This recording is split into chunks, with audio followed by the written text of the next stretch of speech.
Lolo reads Episode 10, Edgar Blows Up. Edgar glared at his son-in-law, wondering how anyone so well-groomed, articulate, and generally presentable could be such a royal pain in the ass. I think you know what this is about. Beecham leaned forward and brushed a speck of dust off his Gucci's. Yeah, the pantyhose pitch. I think we might as well forget about the bicentennial angle. I'm talking about Dee Dee, and you know it. I do, huh? Edgar's eyes narrowed.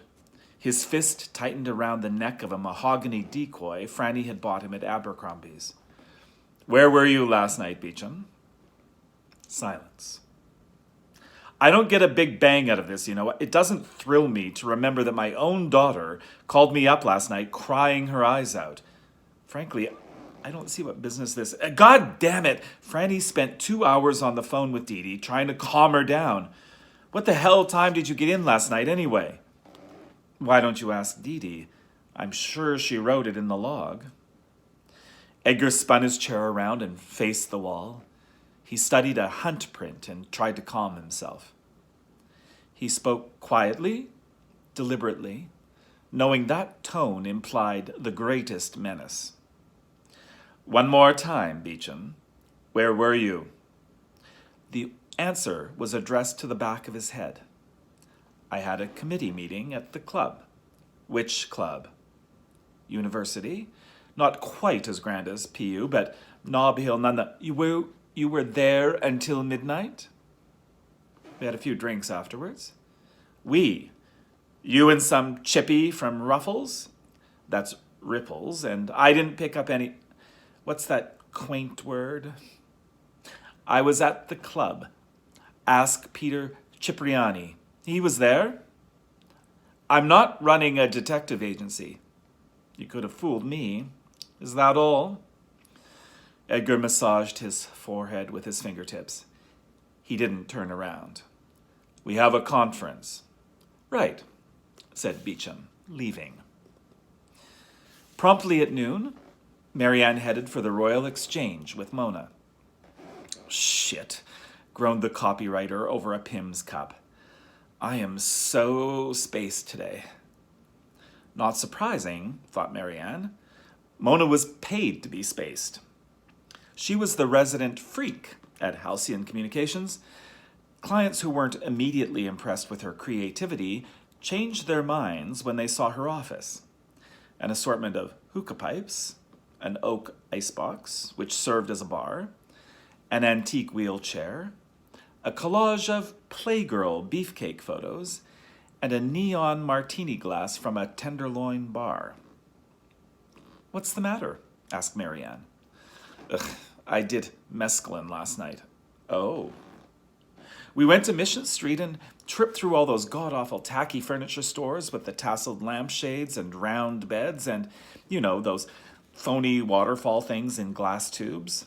It was so plastic, but, you know, like cosmic plasticity. And in a weird way, it was sort of like spiritual, you know. Marianne did not know. She avoided the issue by ordering a turkey sandwich and a bean salad. Mona ordered another Pim's cup. Guess what? Said Marianne. Yeah? I'm going to dinner at Mrs. Madrigal's tonight.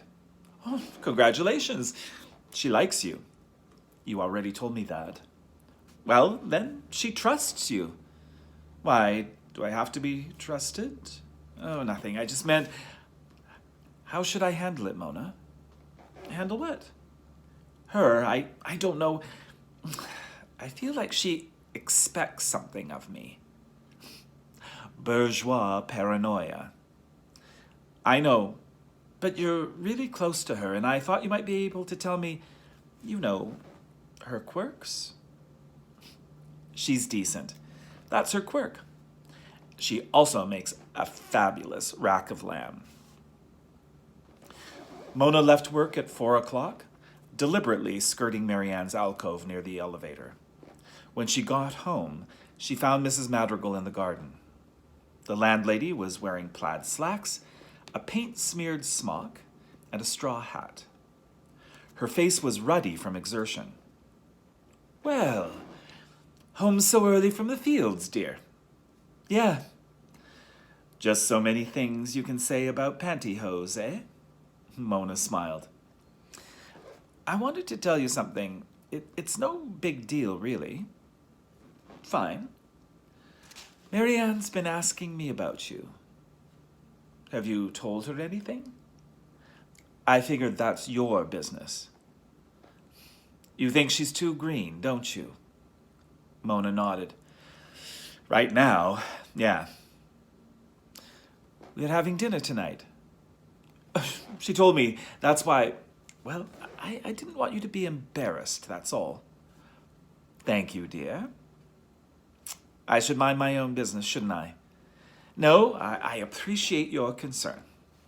Would you like to come tonight?" No, no, thank you." "You're very special to me, dear." "Thank you, Mrs. Madrigal."